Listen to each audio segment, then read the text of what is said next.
Margaret Meadi tsitaat: Ärge kunagi kahelge, et väike rühm pühendunud inimesi suudab muuta maailma. Tegelikkuses ainult nemad ongi selleks võimelised. 5. peatükk: Sõõriku majandus ja noorsootöö kogukondades. 1. alapeatükk: Mida saame teha? Varasemalt käsitletud vabatahtlik lihtsus eeldab eluviisi, mis hõlmab teadliku raiskamise miniseerimist ja ressursside võimalikult vähest tarbimist. Aga see ei ole ainus asi. Selle eesmärgiks on samuti taas leiutada head elu, pühendades üha rohkem aega ja energiat mittemateriaalsete heaoluallikate ja tähenduste otsimisele. Eelnevates peatükkides tõime välja mitu töötamisega seotud ettepanekut, mis eeldasid eelkõige selle piiramist. Samas vähendades tööaega, vähendades igapäevaseks kasutamiseks saadaolevaid ressursse ja piirates harjumuspärast tarbimist, kas meil õnnestub elada elu, mida võib pidada heaks. Siinkohal ongi oluline sõõriku majanduse soov muuta hea elu mõistet, eemalduda omamiselt kui heaolu sünonüümilt. Teisisõnu on tugisambaks sotsiaalse elu võit vara ja piiramatu tarbimise üle. Tegusõnad, mis ühivad meie tänapäevast elu on omada teha olla. Kui mul on üks või teine asi, siis ma saan seda teha ja olla õnnelik. Tänapäeval aga seisame silmitsi maltuusianitliku lähenemisega, mille kohaselt inimkond mitte enam ei peaks, vaid on kohustatud kuuletuma omaenda piirangutele, et mitte ületada planeedi omi. Miks? Maa eksisteerib ka siis, kui me need piirid ületame, aga kuidas on lood inimestega? Nagu oleme juba selgitanud, siis tõenäoliselt ei ole enam tulevikus neid tingimusi, mis võimaldavad elada head elu selle tänapäevases tähenduses. Taolise apokalüptilise tuleviku vältimiseks ei tohiks oodata mingeid väliseid piiranguid, mis meid peataksid, vaid panna need ise paika, näiteks piirates tarbimist või heitgaaside kogust. Teine alapeatükk: Kuidas leida motivatsioon? Homo consumens või Easterlini paradoks. Paljud väidavad, et õnn ei sõltu SKT-st. Sageli põhineb see tähelepanek kuulsal Easterlini paradoksil. Ameerika majandusteadlane ja akadeemik Richard Easterlin töötas 1974. aastal avaldatud artiklis välja teesi, et riigi majanduskasv põhjustab ühiskonnas eluga rahulolu kasvu, kuid seda vaid teatud piirini, millest edasi minnes kaotab see oma mõju. Üksikisiku tasandilt peetakse igas riigis rikkamasse rühma kuuluvaid inimesi õnnelikemaks võrreldes nendega, kes kuuluvad vaesemate hulka. See näitab, et õnne eristamise aluseks on suhteline positsioon sotsiaalses hierarhias, mitte aga sissetulek kui selline. See vastab küsimustele, kas õnn peitub rahas, ning üldjuhul on vastuseks jah. Turumajanduse intensiivne areng põhjustab õnnetaseme üldist kasvu. Samas Easterlini vastuseks on, et riikide kontekstis on rikkuse poole püüdlemine tulutu tegevus, sest pärast vaesusest väljatulekut kulutab edasine areng inimjõudu toomata märkimisväärset kasu. Seda kinnitab ka praktika. USA on alates 20. sajandi keskpaigast dünaamiliselt arenenud, ometi ei tõuse selle ühiskonna õnnetase. Paljud on seda uuringut kritiseerinud või isegi pilkanud, tuues välja mitte ilma teatud rassismita, et selle tulemused kehtivad ainult globaalse lõunariikide kontekstis sealsete elanike kultuuriliste eripärade tõttu. Ometiga on Easterlini fenomeni järeldused leidnud kinnitust paljudes teistes riikides. Fanning ja O'Neill analüüsisid perioodil 2005–2015 120 riiki ning kinnitavad Easterlini tulemusi. Lisaks sellele Easterlini kritiseerinud Hagerty ja Veenhoven ei arvestanud sellega, et keskmise sissetuleku kasvu mõju sõltub ka selle jaotumisest ühiskonnast. Kui kogu kasvu ja ühiskondliku ülejäägi tarbib ära väga väike inimrühm, siis ühiskond tervikuna ei pruugi seda kasvu üldse tajuda. See kehtib näiteks mittedemokraatlike arengumaade kohta, kes saavad oma tulu turismist või loodusvarade kasutamisest. Samas on õigustatud küsimus, kas siis sissetuleku kui sellise suurenemine olenemata inimese sotsiaalsest positsioonist ei suurendagi tema rahulolu. Sellega seoses on kirjeldatud 2 mehhanismi.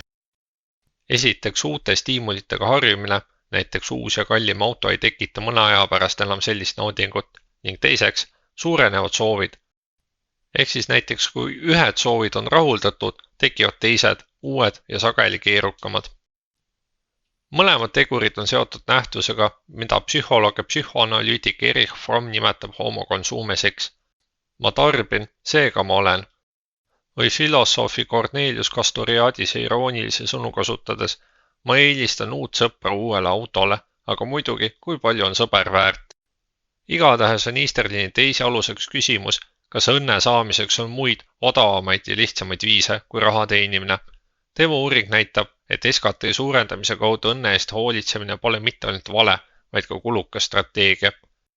Sissetulekute kasv tuleb sageli stressi, ebakindluse, tervise või piiratud inimeste vaheliste kontaktide arvelt, muutes oletatavad kasud puudusteks. 3. alapeatükk, miks on emotsioonid olulised ja mis on uue paradigma näiteks? Prantsuse majandusteadlane ja mõtleja Serge Latouche tõi hiljuti antud debatti huvitavaid keelelisi, sotsioloogilisi, filosoofilisi ja ajaloolisi arusaamu. Nii näiteks eristab ta hea elu ja õnne mõisteid, erinevalt heast elust, mille juured ulatuvad tema hinnangul Kreeka eudamoonia kontseptsiooni, mis on oma loomalt palju laiem, staatilisem ja sügavam mõiste ning põhineb voorusel ja eetikal. Latouche'i hinnangul on õnne mõiste tekkinud palju hiljem ega ole staatiline ega ka hea elu sünonüümiks, vaid sarnaneb parima elu mõistega. Locke seab eesmärgiks õnne otsimise ja pärast teda on Bentham ja paljud teised otsinud suurimat õnne. 1776. aastal Ameerika Ühendriikides välja kuulutatud iseseisvusdeklaratsioon tugineb just nende filosoofidele ja sätestab, et elu eesmärgiks on elu, vabaduse ja õnne otsimine. Ta selgitab, et kinnise idee leida õnne või positiivsust iga hinna eest sündis samal ajastul kui kontseptsioon majandusliku kasumi teenimisest mis tahes eetilise, sotsiaalse või ökoloogilise hinnaga. Kasv või nagu öeldakse ilma irooniata kasvuism ei ole juba aastaid ainus võimalik valik. Juba 2008. aastal moodustas Prantsusmaa valitsuskomisjoni, et analüüsida SKT-le alternatiivseid edukuse määratlemise viise. Samal aastal käivitasid OECD ja Euroopa Liit kampaania Beyond GDP, mille raames avaldasid Nobeli preemia laureaadid Joseph Stiglitz ja Amartya Sen uuringu SKT rollist uue edu definitsiooni väljatöötamisel. Meie elu valesti mõõtmine, miks SKT ei tööta? Antud uurimuses pakkusid nad välja uue mõõdiku, parema elu indeksi, mis hõlmab selliseid tegureid nagu tervis, haridus, töö ja heaolu. Teisest küljest püüavad sellised katsed nagu säästva majandusliku heaolu indeks või tõelise progressi indikaator korrigeerida SKP mõõtmist, võttes kasutusele ökoloogiliste ja sotsiaalsete kulude kontseptsioonid. Uus Meremaa peaminister Jacinda Ardern tõmbas 2019. aastal meedia tähelepanu, teatades, et loobub SKP-st mõne muu mõõdiku kasuks, mis hõlmab ja peegeldab inimeste heaolu laiemalt. Talle järgnesid peaaegu kohe Šoti Nicola Sturgeon ja islandlane Katrin Jakobsdottir. Olgem ausad, maailm on muutumas ja SKT on mõõdikuna aegumas. Seda on juhtunud ka varem viimase 30 aasta vältel.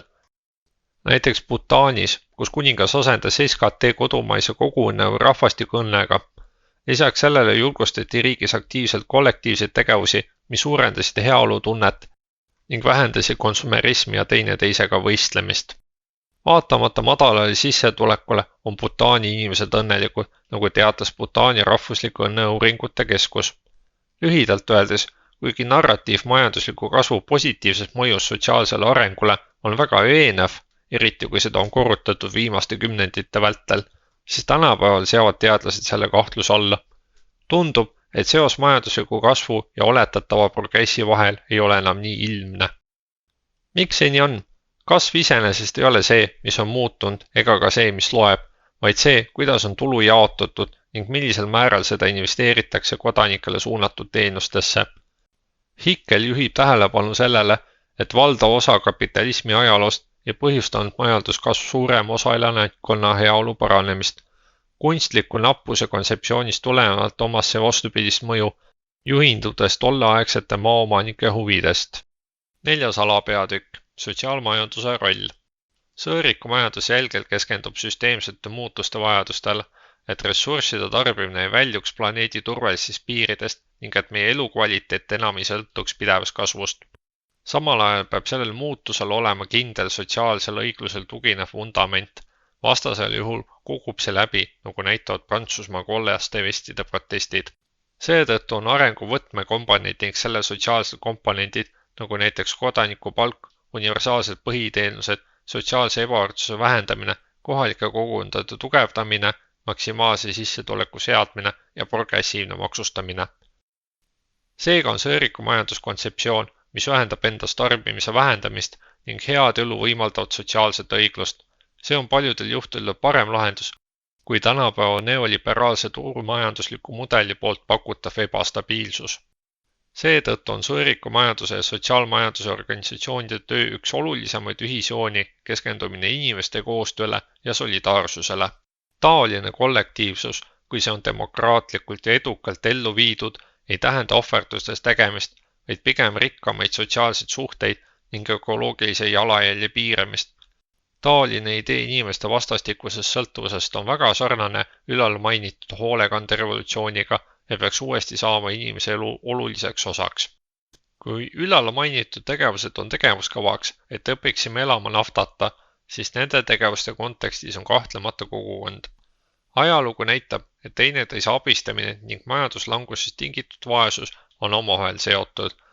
Meie liigi pakilisem ülesanne on moodustada ühistulisi inimrühmi, kes tegelevad maa ja selle ressursside eetilise ja säästva kasutamisega, kuna me ei saa jätta seda ülesannet valitsustele ja tööstusele.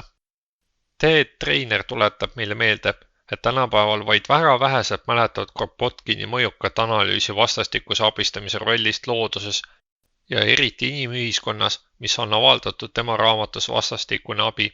Üks tema järeldusi oli, et inimestel on tugev impulss nautida koostööd, abistamist ja suhtlemist, millel on suur evolutsiooniline tähtsus, kuna see tugevdab liigi või rühma ellujäämisvõimet.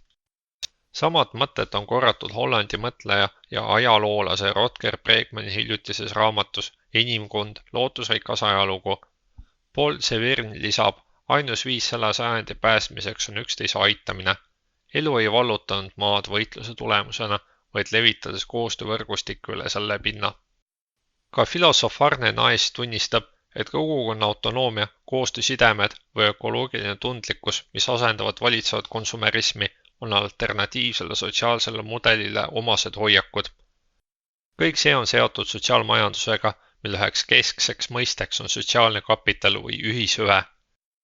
Teisisõnu, võime inimeste vaheliseks ja organisatsioonide vaheliseks koostööks ühiste huvide saavutamise nimel. Alternatiivselt võib seda käsitleda võrgustike, normide ja sotsiaalse usaldusena, mis edendab koostööd vastastikuse kasu nimel.